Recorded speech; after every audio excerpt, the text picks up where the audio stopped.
Rajeshwari MJ.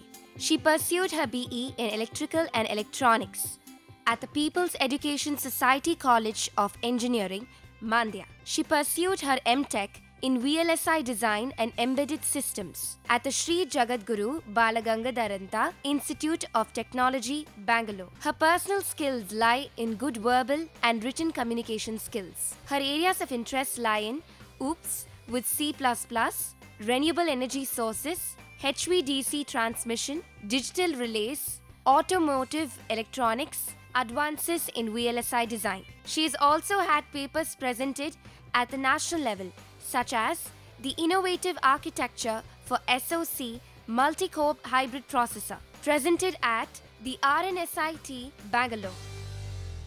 Welcome to UGC lecture series of BSc Physics Honours. Today we are dealing with the subject digital electronics. Till now we discussed about different types of digital circuits, from basic universal gate to memories and also shift registers we need to discuss in this session. Memories also we need to discuss in this session. In last session that we discussed is about different kind of sequential circuits. Combinational circuit is over, sequential circuits we discussed, that is different kinds of flip-flop and in the flip-flop what are the different types, that is RS, JK and D flip-flop we discussed. So now we move on to the another topic, that is memories and shift registers. Here the memories comes constructed with the help of combinational circuits, and whereas a shift register is constructed with the help of sequential circuits. So first the thing that we are going to discuss in memories is read only memory. We have concentrated only on the type of memory, that is read only memory, ROM. We are going to discuss about the implementation of read only memory and its logical diagram, how we are going to program this, and what are the different types of ROM that is classified according to the depending upon the programming, depending upon the mode of programming, how we are classified the RAM. All this we are going to discuss in the ROM.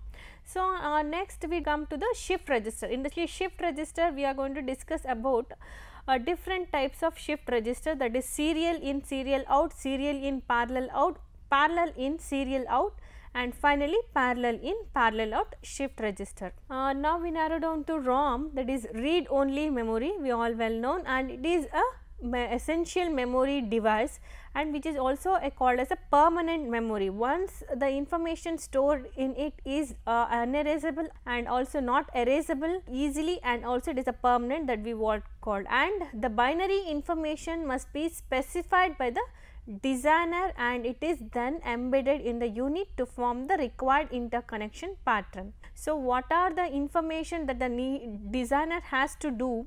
That information has to be stored in this ROM. So this ROM will going to act like a information that is valid, or which are the information that need to be accessed for some particular process. In example, for a microprocessor there will be ROM inserted, because we need in particular operations they need to get the data from this ROM, so which is pre-designed by the designer.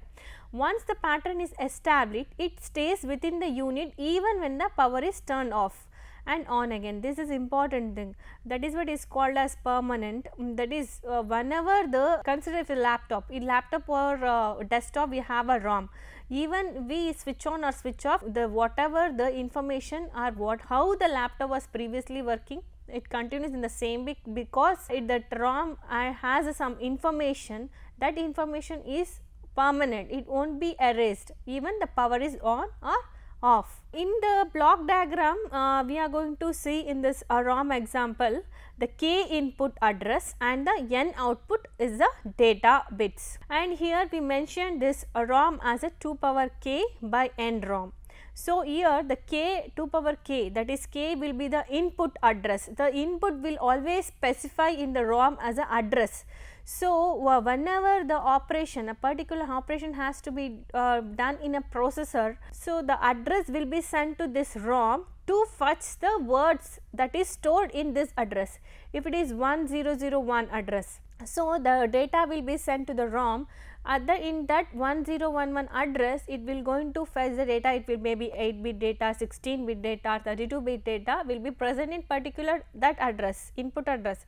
So it will going to fetch that stored information, and it is we get the this stored information from the output having a different number of different number of bits, that is called as data bits. So this is how the block diagram that we are able to represent the ROM, and this is 2k by n, that is how the ROM will going to represent.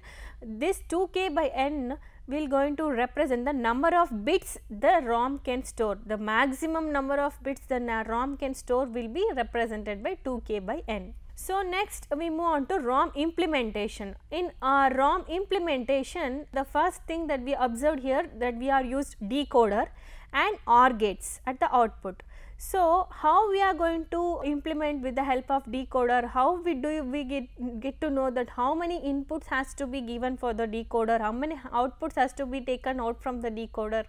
So here if we consider a internal logic of a 32 by 8 ROM. So consider from the previous formula with the block diagram of ROM, that we know that maximum number of bit can be stored will be 2 power k into n. So from this we can able to construct the internal logic of a 32 by 8 ROM. So here 32 by 8 ROM can be constructed. So we need to find k and n unknown things, that is k is equal to 5 here and n is equal to 8, because 2 power 5 will going to give us 32. So k will be 5 and n is equal to 8. This is what we got. So output will be n is equal to 8, that is what the output that we observed from the OR gate. Okay, that then k is equal to 5. This is important, that this is what the input for the decoder that we have mentioned here, that is from 0 to 4. This is the input that is having 5 and also the input that we are constructed is from 5 input, and the output that we are taken is 32. So 5 by 32 will be the decoder that we needed to construct 32 by 8 ROM. If we need to remember the decoder operation here, it is from some inputs to many outputs, that is what the decoder does. Here we can consider the decoder will be of binary to BCD operation it is doing. So from the figure we can able to see this outputs is connected to the inputs of the OR gate, that is 8 OR gates, which in the sense will going to give the 8-bit output. That is what we need to construct 32 by 8-bit ROM. Next we come to the programming of ROM. How the ROM is programmed, this can be easily understood with the help of truth table. So decoder inputs starts from I0 to I4, that is given here. So the different combinations of input is represented here.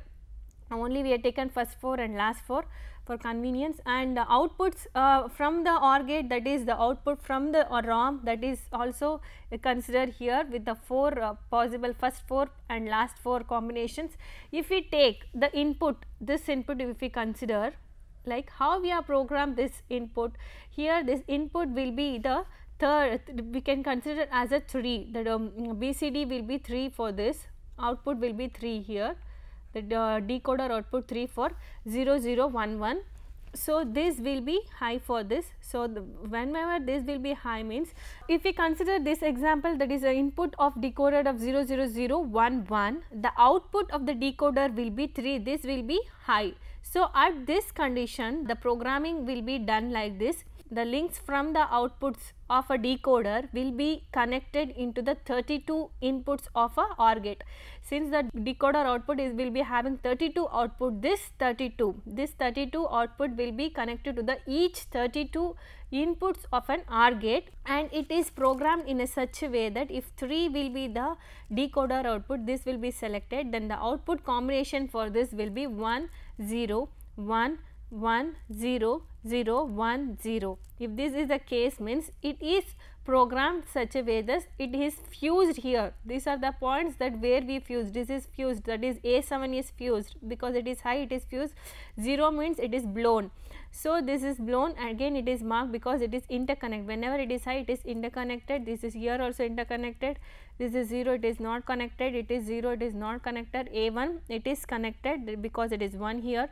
Again 0, it is not connected. The marks, the cross points here is represents the interconnections of the outputs to inputs of an OR gate and decoder. So, this is how the programming of the ROM can be represented. Why we are taken here this as an input, this is an input and this as an output combination. Similarly, we can also observe and analyze for the different inputs and different outputs. Next, we move on to the another type of ROM. Depending on how we are going to program, the method that we are going to use to program the ROM, we are classified the ROM into two types. One is programmable read only memory, another one is erasable programmable read only memory. The first is PROM. This the uses in the PROM are blown by the fuses in the PROM are blown by the application of a high voltage pulse to the device through a special pin. So, how we are going to program here means, that is how we are going to interconnect this inputs and output. The interconnection can be done by fuse with the help of the fuses in the PROM that will going to blown by the application of high voltage pulse to the device through a pin. So, a blown fuse defines a binary 0. So, whenever the fuse is blown, that is considered as a binary 0 state, and an intact fuse gives a binary 1 state. So, this procedure allows the user to program the PROM in the laboratory to achieve the desired relationship between the input addresses and stored words. So, whatever that we have discussed here, we can done this in a laboratory, in a design, however we want, that up to the designer's consent. So, the hardware procedure for programming ROMs or PROMs is irreversible, and once programmed, the fixed pattern is permanent and cannot be altered. As we said, it is a permanent and it won't be changed, even the power on or off.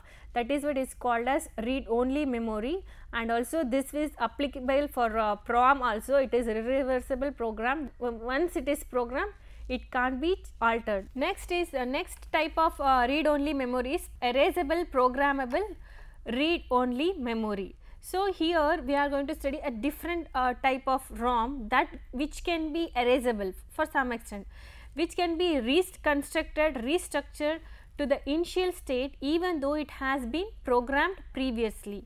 So, when the EEPROM is placed under a special ultraviolet light for a given length of time, the short wave radiation discharges the internal floating gates that serve as a programmed connections.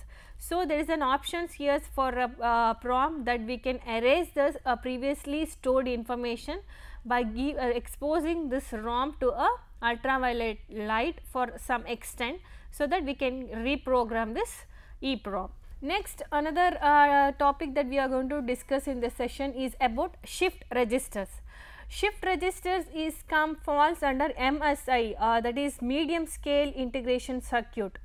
So, this is again it is not a basic, it is comes to a next level of integrated circuit. It has too many gates inside it. So, the shift register is a digital device used for storage and transfer of data. So, the shift register can also be configured to construct some special types of counter, and that can be used to perform multiplication, subtraction, division operation. The basic building block that we consider in the shift registers are the D flip flop is the main type of flip flop that we are going to use in all shift registers, and the storage capacity of the shift registers equals the number of flip flops that are used. If we use 8 flip flop, means it has a 8-bit capacity, because D flip flop can store either 0 or 1. So, that is why if you use 8 D flip flop, in the sense 8-bit, the storage bit the capacity of that shift register will be 8-bit. Next, we move on to the classification. This classification of shift registers is based on the load data onto the and read data from the shift register. How we are going to load and how we take the data out from the shift register. Based on this, we classified it has serial in, serial out, and serial in, parallel out, parallel in, serial out, parallel in, parallel out. These are the 4 types that we are going to classify the shift register, and here the circuit representation for this classification is represented like this. Serial in, serial out will be having different inputs, different serial input, and the input will be sent one at a time. We can observe here serial in and serial out data output one at a time. One input is sent at a one at a time and it is transferred till here. This is a MSB, one bit will represent, the last bit will represent the MSB, and here the output and it is represented as a LSB. So, each bit is in a serial data input and serial data output. The bit is transferred one by one and also it is taken out, the data is taken out one by one. And in the serial in, parallel out, it is in this way it will be. When in serial in, the data will be loaded one by one, but the data will be taken simultaneously. All these bits are simultaneously read out. But in parallel in, serial out, it is reverse. Parallel in, serial out, in the sense all the data will load in simultaneously, from upwards it will load in simultaneously, but taken out from here in a bit by bit manner. And finally, the last type is parallel in, parallel out. In parallel in, parallel it is very fast compared to all other. Here the parallel in, parallel out, we will load the data simultaneously from here like this. All the data from LSB to MSB is loaded simultaneously and taken out from the simultaneously. So, this is how all 3 types of shift registers will works. Next concentrate on serial in, serial out shift register. We are considered the 4 bit here, we because it is we are using only 4 D flip flop here, that is why we considered it as a 4 bit serial in, serial out shift register. The very first things that we note down here is a clear input. If we give the clear low, clear will be low for the negative edge clock, all the D flip flop will be get a logic 0 state.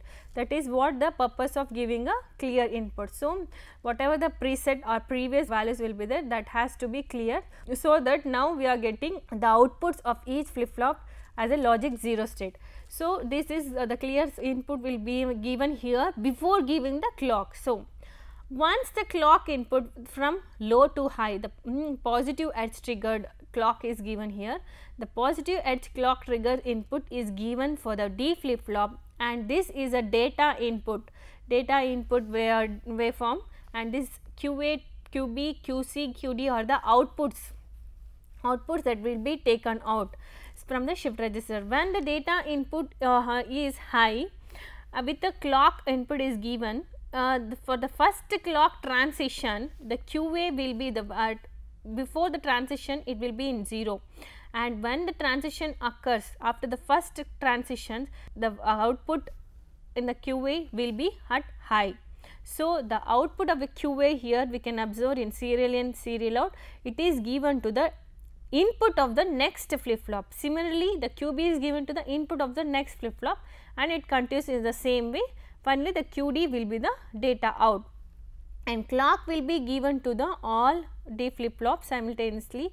And here we observe something different, that QA will be transferred, the data input 1 will be transferred to QA at the first clock transition, and QB, QC, QD at the first clock transition it will be 0. In next transition, next clock transition, this QA is transferred from QA which is logic high state. This will going to transfer from QA to QB. So, here the QB will be changes from logic 0 to logic 1 state, and the remaining QC and QD will be low. Again, this one will be transferred to QC in the third clock cycle, and in the fourth clock cycle we can observe QD will be high.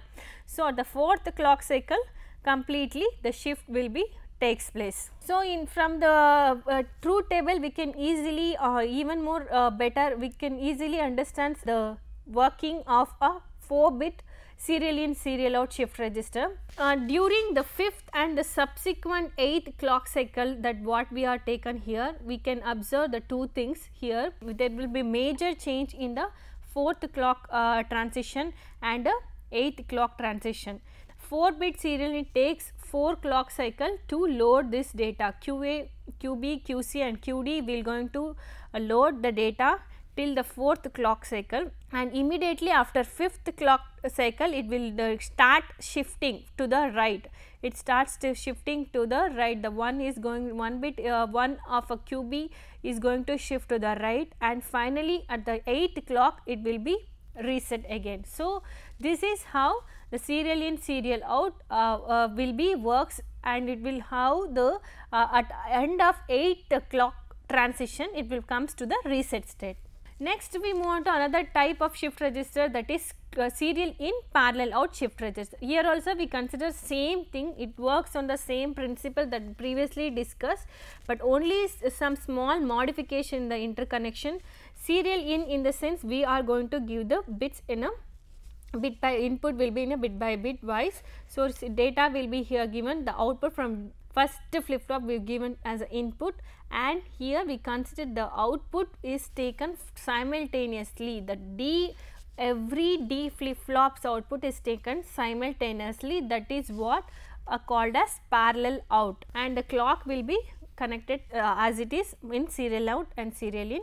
Only changes in output that we have taken simultaneously from the each D flip flop. The timing waveform of the serial in parallel out shift register, it also works the same, because the thing here is how we are going to load the data is different.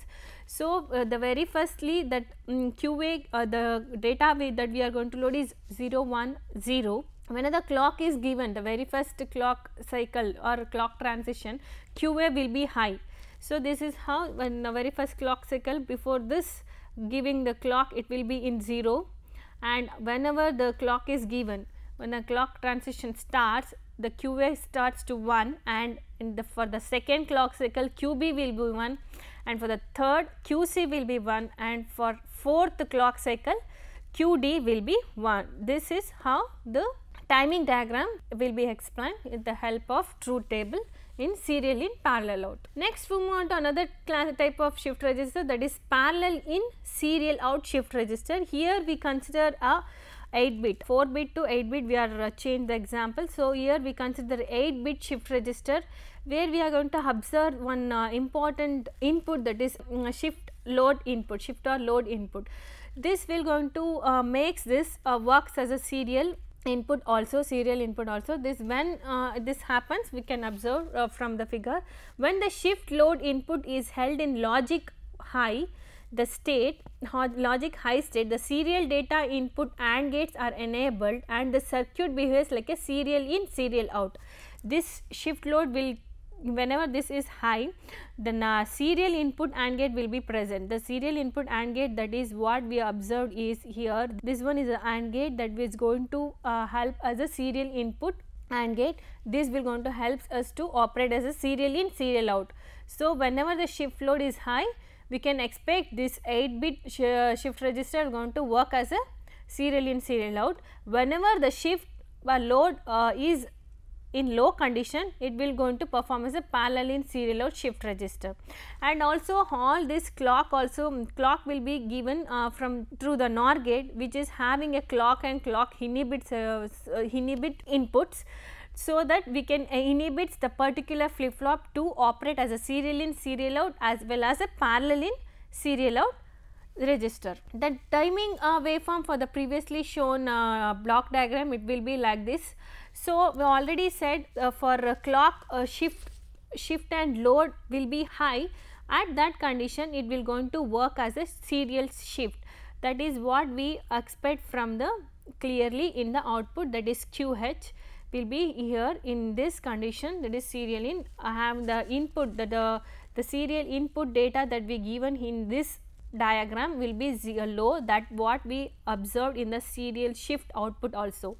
This A, B, C, D, E, F, G, H are the parallel inputs. So, these are the parallel inputs. When we give this parallel inputs, this parallel inputs only will get shifted observed in the serial out when this inhibit cycle will be enabled. So, after this inhibits clock will be enabled for a particular flip flops that we are going to work as in a serial out. So, after that inhibit cycle, the clocks will going to, after this clocks we can observe that after the inhibits of this. So, this is the input, parallel input that we can given in the input data. So, the output data after the shift we can expect is after the inhibition of the clock is observed here. That is what the parallel in and serial out shift register output will be observed in the output.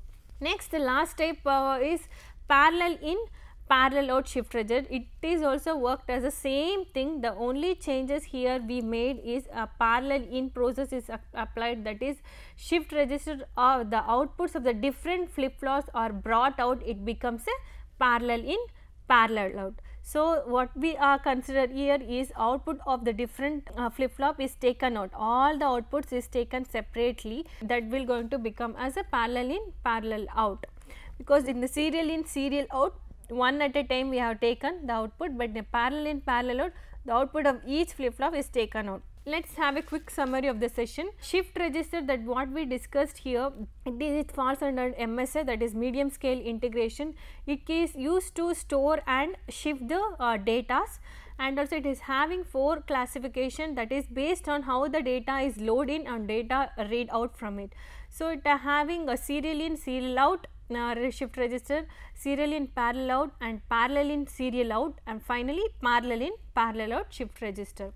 And also we discussed about the ROM, that is a read only memory, which is a temporary memory which can have information stored in it. It can be read out with the help of input address, and also the output will be the data bits or the data that is stored in a address input. So, the ROM can be implemented with the help of decoder and also OR gate. The particular number of inputs that will be given to the decoder can be found out with the help of formula also, and the maximum number of bits that can be stored in a ROM can be found out with the help of formula, that is 2 power k into n. K will be the number of inputs and n will be the number of outputs. The questions of the session are: what is a shift register? Mention the classifications of shift register. Explain the timing diagram of 4-bit serial in parallel out shift register. What is a parallel in parallel out shift register? In which type of shift registers shift load input is used? References are talkingelectronics.com. Textbook references are Digital Fundamentals by Thomas L. Floyd, and another one is Digital Electronics by R. P. Jain. This ends the session. Thank you.